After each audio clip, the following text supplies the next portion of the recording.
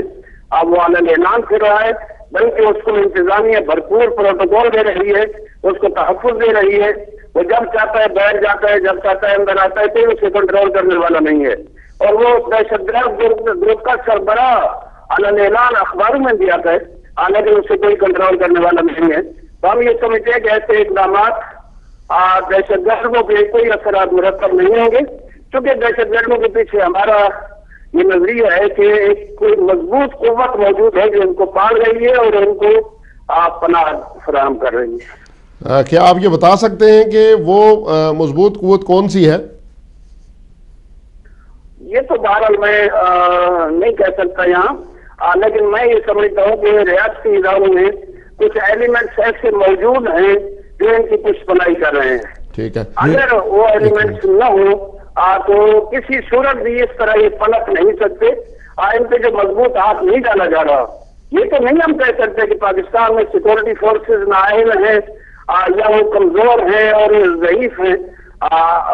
کمزور نہیں ہے, ہم سمجھتے ہیں جہاں وہ ہاتھ ڈالنا چاہتے ہیں مضبوط ہاتھ ڈالتے ہیں, لیکن یہ ہاتھ نہ ڈالنا اور ان کو نہ روکنا اور ان کے آگے کی رکاوٹ کھڑی نہ کرنا, اس سے ہم یہ سمجھتے ہیں کہ ان اداروں میں کچھ عناصر اور کچھ ایلیمنٹس موجود ہیں آج ان دہشت گردوں کی سرپرستی کر رہے ہیں. جی آغا صاحب, ایک سوال یہ ہے کہ جیسے میں نے پہلے اپنے پروگرام میں ذکر کیا, اگر آپ پروگرام دیکھ رہے ہوں, کل سے یہ خبر چل رہی ہے پاکستان کے سرکاری ٹی وی پہ وزیر داخلہ کے طرف سے کہ جو ملک اسحاق جو بہت بڑا دہشت گرد تھا دوبارہ گرفتار ہوا تھا, شیڈول 4 میں تھا, اس کو ملک سے باہر بھگا دیا گیا. آپ کو اس بارے میں کوئی اطلاع ہے یا پاکستان میں کوئی اطلاع ایسی ہے؟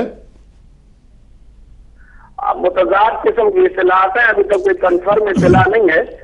اس طرح خبریں آ رہے ہیں جو سے باہر, لیکن میں پہلے اسی کی طرف اشارہ کر رہا تھا کہ جب وہ چاہتا ہے جہاں چاہتا ہے وہ جاتا ہے, اس میں کوئی کنٹرول نہیں ہے.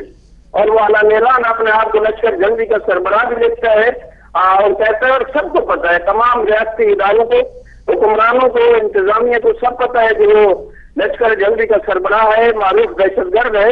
اور وہ علیہ اعلان جہاں جاتا ہے جلسے کرتا ہے, وہ کافر کافر کے نعرے لگاتا ہے اور شرارت یہ کرتا ہے. اور جس وقت ریئیکشن ہوتا ہے اس کے خلاف کوئی کیسز نہیں بنائے جاتے. جو آگے احتجاج کرنے والے لوگ ہوتے ہیں ان کے خلاف کیسز بنائے جاتے ہیں.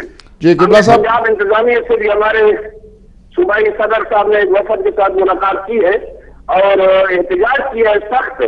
آگے جو شرارت کرنے والا ہے اور اس کے مقابلے میں جب ریئیکشن ہوتا ہے, ریئیکشن کرنے والوں کے خلاف تو آپ کی طرف سے ہوتا ہے, کاروائی ہوتی ہے, لیکن جو اصل ایکشن کرنے والا ہے جو دہشت گرد ہے اور ہر جگہ شرارت کر رہا ہے, اس پہ کوئی کنٹرول نہیں اور اس کے خلاف کوئی کاروائی نہیں ہو رہی. جی یہاں سے ہم سمجھتے ہیں کہ اس کی پشت پہ کوئی قوت موجود ہے آگے نہیں چاہتے کہ اسے کنٹرول کریں.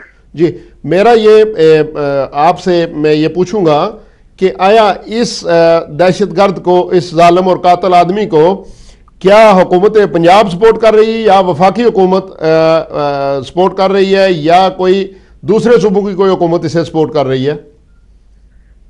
ہم سمجھتے ہیں کہ کسی صوبائی یا مرکزی حکومت کے حوالے سے ہم بات نہیں کرتے. ہم مطلب یہ بات کرتے ہیں کہ ریاستی اداروں میں کچھ ایلیمنٹس موجود ہیں جو ان کی پشت پناہی کر رہے ہیں. اگر وہ نہ ہوتے تو 40 سے زائد کیسوں سے وہ آسانی کے ساتھ بری نہ ہو جاتا, اور پھر جس وقت وہ جیل سے آزاد ہوا تو وزراء جا کر اس کا استقبال کرتے ہیں. یہ یہاں سے یہ حقیقت پتہ چلتی ہے کہ ان کی پشت سے کوئی قوت موجود ہے, اور ہم یہ سمجھتے ہیں کہ ہمارے ریاستی اداروں کو ان افراد اور ان قوتوں کو ڈھونڈنا پڑے گا ابھی کون ہے جو ان کی سپورٹ کر رہے ہیں, کون ہے جو ان کی سرپرستی کر رہے ہیں. جب تک ان پہ کنٹرول نہیں ہوگا اور جب تک ان کے مضبوط ہاتھ نہیں ڈالا جائے گا, پاکستان میں امن قائم ہونا ہم سمجھتے ہیں بہت مشکل ہے. قبلہ وہ ہاتھ کون ڈال سکے گا, آپ بتا سکتے ہیں؟ ہم یہ سمجھتے ہیں کہ سیکورٹی ادارے اگر مخلص ہوں اس ملک کے ساتھ, یا کوئی ایسی جمہوری حکومت آ جائے جو واقعی میرٹ پہ آئے, تو وہ ہاتھ ڈال سکتے ہیں. ہم سمجھتے ہیں عدلیہ بھی ہاتھ ڈال سکتی ہے اگر مضبوطی سے فیصلہ کرے عدلیہ کو. ٹھیک ہے قبلہ صاحب، یہ متحدہ مجلس عمل کی جو ریفارمز تھیں، جو اس کی ری اسٹرکچر تھی، جس کے بارے میں بات چل رہی تھی میڈیا پر بھی اور عام بات بھی چل رہی تھی، اس کا وہ جو اتحاد تھا وہ کہاں تک پہنچا؟ آپ اس کے بارے میں ہمیں کچھ تھوڑا سا بریف کریں گے؟ میں سمجھتا ہوں کہ متحدہ مجلس عمل کچھ عرصے کے لیے وجود میں آئی تھی اور اس کے ثمرات پوری ملت پاکستان نے دیکھے تھے. پاکستان میں ایک اتحاد و وحدت کی فضا قائم ہوئی تھی. لیکن اس وقت جو صورتحال ہے، ہم نے بھی کوشش کی، باقی بھی کچھ دینی اور مذہبی جماعتیں ہیں جو کوشش کر رہے ہیں، لیکن شاید متحدہ مجلس عمل ان الیکشن میں بحال نہ ہو سکے. ٹھیک ہے، تو اسی سے ریلیٹ ایک آخری سوال ہے میری طرف سے کہ آئندہ الیکشن میں شیعہ علماء کونسل کی حکمت عملی کیا ہوگی؟ ہم نے اعلان کیا ہے کہ ہم انشاءاللہ اسلامی تحریک کے پلیٹ فارم سے جو الیکشن کمیشن میں رجسٹر جماعت ہے، ہم اس پلیٹ فارم سے الیکشن میں بھرپور حصہ لیں گے. ہم اپنے کینڈیڈیٹس کھڑے کریں گے اور اس میں یہ آپشن کھلا ہے کہ کسی کے ساتھ الائنس یا سیٹ ایڈجسٹمنٹ ہو سکتی ہے. مختلف پارٹیاں اس وقت بھی رابطے میں ہیں. ہماری ایک سیاسی رابطہ کمیٹی بن چکی ہے جس کا چیئرمین میں خود ہوں، مرکزی کمیٹی، اور سیاسی پارٹیاں سب رابطے میں ہیں. مذاکرات چل رہے ہیں، دیکھتے ہیں کیا صورتحال ہے. اس کے علاوہ ہمارا پارلیمانی بورڈ بھی بن چکا ہے. سید رضا حسین نقوی ایڈوکیٹ چیئرمین ہے اور میں خود اس کا وائس چیئرمین ہوں. ہمارے صوبائی صدور جتنے ہیں وہ اس کے ممبر ہیں. وہ حلقے متعین کرنے کے لیے وہ آپس میں میٹنگ کر رہے ہیں اور جو کینڈیڈیٹ کھڑے کرنے ہیں ان کو بھی قریب ان کا بھی انشاءاللہ اعلان کر دیا جائے گا. قبلہ صاحب یہ فرمائیے کہ آپ نے یہ کہا ہے کہ اگر شیعہ متحد ہو جائیں تو ہم ہماری یونٹی کی وجہ سے بہت بڑی ایک طاقت جو ابھر کر سامنے آ سکتی ہے. تو یہ بتائیے کہ ابھی الیکشن سر پر ہیں تو جو شیعہ علماء کونسل ہے اس کا شیعوں کو متحد کرنے کا کیا لائحہ عمل ہے؟ ہم اس وقت بھی انشاءاللہ میں سمجھتا ہوں کہ قوم کو بہت جلدی اچھی خبریں ملیں گی اتحاد کے حوالے سے. اور ہماری کوشش یہ ہے کہ جتنی بھی شیعہ جماعتیں ہیں وہ الیکشن میں متحد ہو کر جو ان کی پاور ہے، اور ہم ہمیشہ کہتے رہتے ہیں کہ شیعہ کا ووٹ پاکستان میں ہر حلقے میں کاسٹنگ ووٹ ہے. جس کے ساتھ ہم ہوں گے انشاءاللہ وہ جیتے گا، اور جس کے خلاف ہم جائیں گے اور ہمارا ووٹ جائے گا انشاءاللہ وہ ہارے گا. تو کوششیں جاری ہیں اتحاد و وحدت کے حوالے سے. میں سمجھتا ہوں الیکشن سے پہلے قوم کو کوئی اچھی خبر انشاءاللہ ملے گی. قبلہ صاحب ایک آخری سوال کرنا چاہوں گا کہ اگر جب حکومت بن جائے گی، نئی حکومت آ جائے گی، تو متحدہ مجلس عمل کے پلیٹ فارم سے آپ الیکشن لڑیں گے، تو اگر وہی حکومت، وہ حکمران جو دہشت گردوں کی سپورٹ یا سرپرستی کر رہی ہے، اگر وہی برسر اقتدار آئی تو پھر آپ کا کیا لائحہ عمل ہوگا؟ ہم سمجھتے ہیں کہ ہم کسی حکمران کو کوئی صوبائی یا مرکزی کو نہیں کہہ رہے کہ وہ دہشت گردوں کی سرپرستی کر رہے ہیں. ہم نے یہ کہا ہے کہ اداروں میں مختلف ایلیمنٹس موجود ہیں. ایک ڈائریکٹر ایک ڈکٹیٹر آیا تھا کسی دور میں جس نے ان دہشت گرد گروپوں کی بنیاد رکھی، اور اس دور کے کچھ افراد ہیں جو ان اداروں میں موجود ہیں، وہ ان کی سرپرستی کر رہے ہیں. البتہ یہ ہے کہ ہماری الیکشن میں ہماری اپنی ترجیحات ہیں. جہاں مکتب تشیع کے حقوق کا تحفظ اور مفادات کا ہم تحفظ کر سکیں گے ان کے ساتھ ہم اتحاد کریں گے، اور جہاں دیکھیں گے کہ نہیں یہاں تحفظ نہیں ہو سکتا حقوق کے تشیع کا، ان کے ساتھ ہم اتحاد نہیں کر سکتے. البتہ MMA کے حوالے سے میں نے عرض کی ہے کہ MMA کا اس دفعہ بحال ہونا ان الیکشن میں مشکل نظر آ رہا ہے. جی قبلہ صاحب آخری سوال میرا یہ ہے آپ سے کہ کوئٹہ میں جو حادثہ رونما ہوا تھا اس کے بعد کچھ وعدے وعید کیے گئے تھے حکومت کی طرف سے، اور ایک معاہدہ جو ہے وہ سائن ہوا تھا، تو اس کے اوپر کہاں تک عمل ہوا ہے؟ زخمیوں کی حالات کیا ہیں اور کوئٹہ کی بظاہر ابھی حالات کیا ہیں؟ ہم یہ سمجھتے ہیں کہ ابھی تک ہم مطمئن نہیں ہیں. اگرچہ بلوچستان کی جو حکومت ہے، گورنر صاحب کی، وہ کوشش کر رہے ہیں. انہوں نے آپریشن شروع کیا ہے مختلف جگہوں پہ ٹارگیٹ آپریشن، اور کچھ دہشت گرد مارے گئے اور کافی سارے گرفتار بھی ہوئے اور اسلحہ بھی پکڑا گیا ان سے. لیکن ہم حکمرانوں کو متوجہ کرنا چاہتے ہیں، خصوصاً بلوچستان حکومت کو، کہ اس آپریشن کے خلاف